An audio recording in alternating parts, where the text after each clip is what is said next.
En primer lugar, quería agradecer la invitación para poder estar acá compartiendo con todos ustedes, mis colegas, los pensamientos, reflexiones y los pocos conocimientos que estamos teniendo sobre la nueva normativa, que no son pocos por todos los principios en los que están fundados y todas las sentencias y todos los pronunciamientos en este camino que ha marcado la Corte Interamericana, nuestra Corte a partir de RMJ.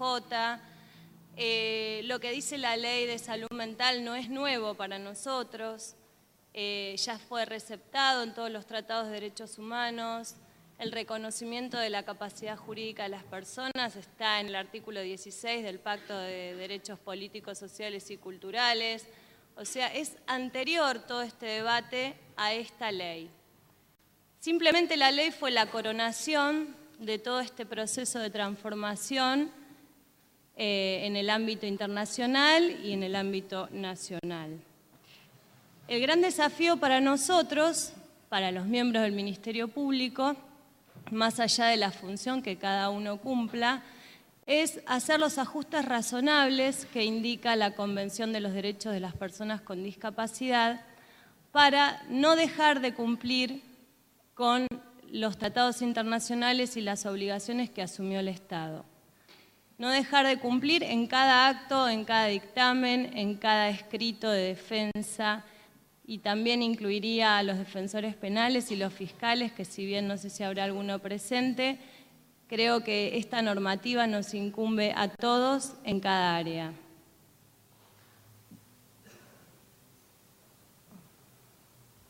Bueno, la ley 26657, ¿ya funcionó?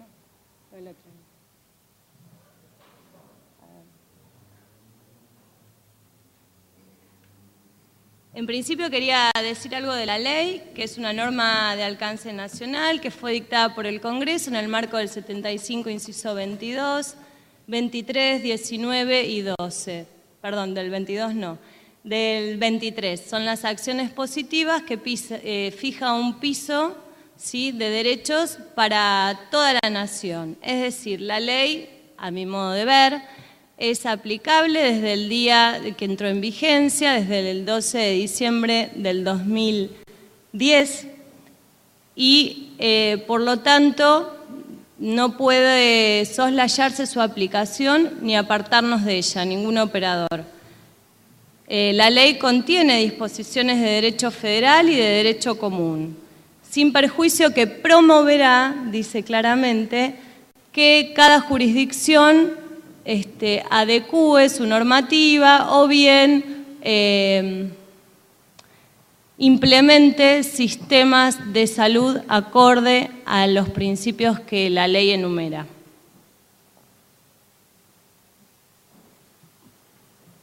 Es difícil armonizar las dos cosas.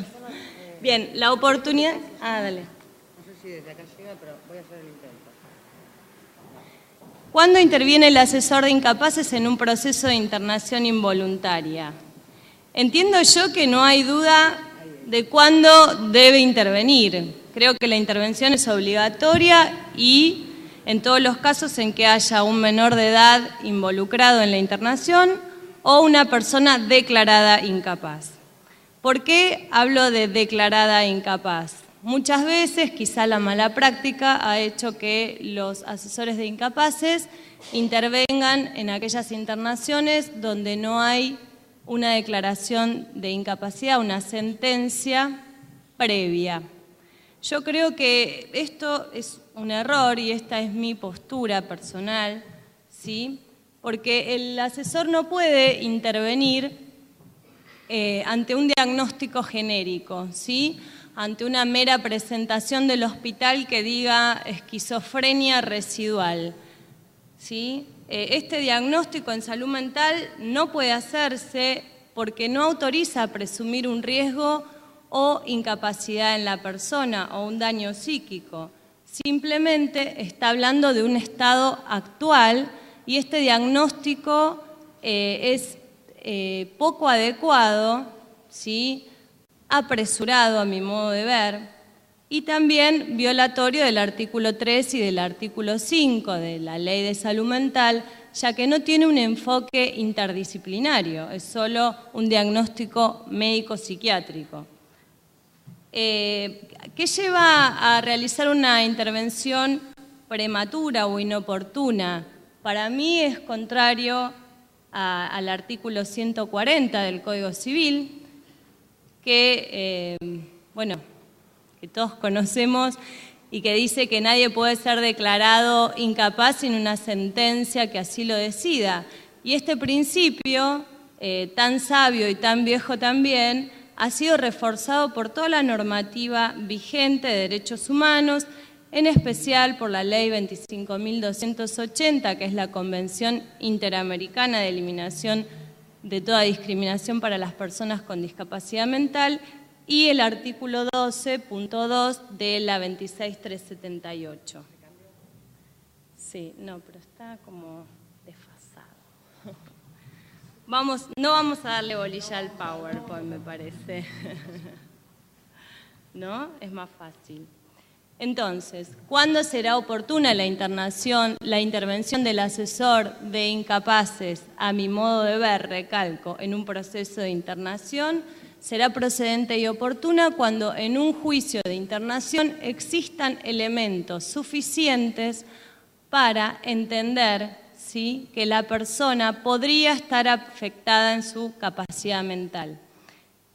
Y cuando las personas legitimadas para el inicio de un proceso de incapacidad o un sistema de apoyo, ¿sí?, no hayan activado esta acción. Es decir, por inacción de los legitimados, el juez, al tener elementos suficientes, informe interdisciplinario, ¿sí?, que indique que la capacidad de la persona puede estar afectada, debería dar intervención al asesor para que éste evalúe, en el marco del 144, inciso 3, si ejercerá la facultad de iniciar un sistema de apoyo para esa persona. A mi entender, ¿qué es necesario además del informe interdisciplinario que indica el artículo 3 y el artículo 5 de la ley? Que exista en la causa un informe de la situación patrimonial, social, individual, su inscripción, ¿sí?, que exista la documentación de la persona, que se le hayan garantizado en una internación involuntaria todos aquellos requisitos del artículo 16 y 20 de la Ley de Salud Mental, que tenga un debido proceso, que haya podido ejercer el derecho a ser oído y a su vez que tenga el defensor que indica el artículo 22, ya sea el defensor oficial en el caso que no tenga recursos o el defensor que su confianza le indique que pudo haber designado o que su familia misma le designe.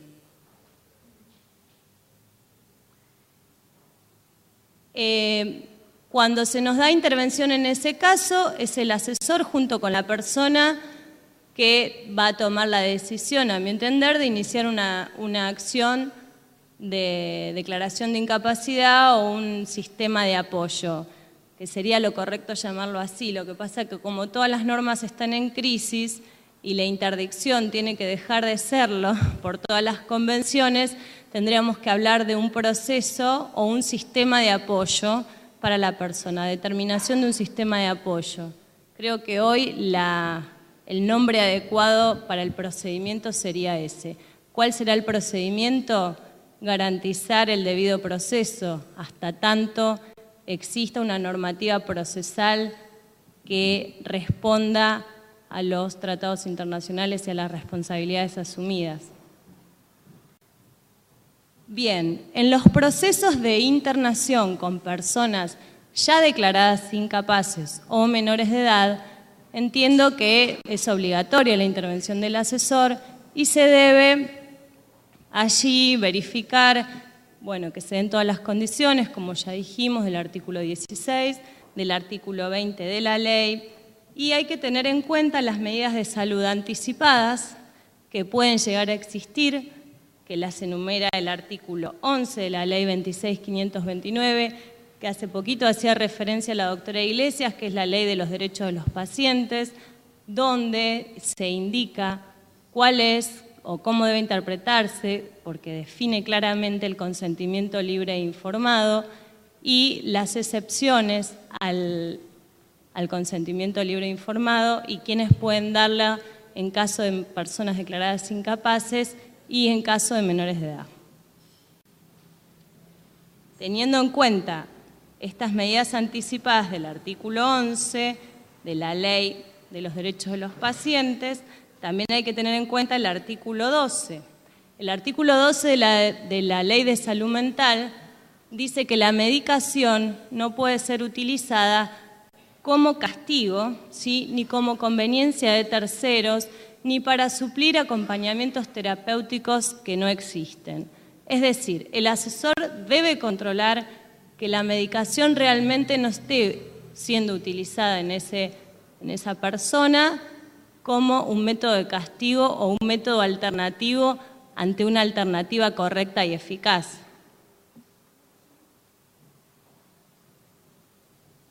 Bien. ¿Cuánto tiempo me queda? Los elementos necesarios para intervenir en las internaciones, ya los dijimos. Bueno, ¿qué propuestas haría yo desde el Ministerio Público en virtud de los ajustes razonables que nos indica la ley?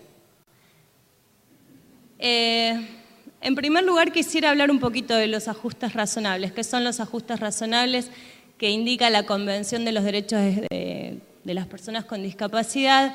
Claramente en el artículo 2 define qué son los ajustes razonables y son todos esos ajustes a las normas que contradicen, al menos desde el plano judicial, tenemos que hacer ajustes a las normas que contradicen la norma de fondo.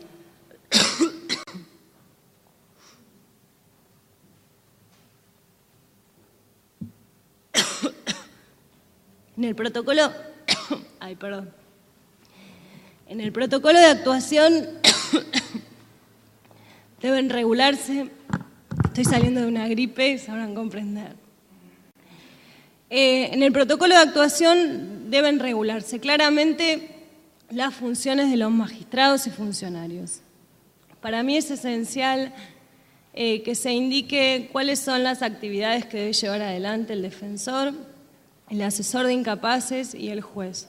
Hoy la norma que coexiste es la norma del Código de Procedimiento, el decreto 67/72 y la acordada 1990.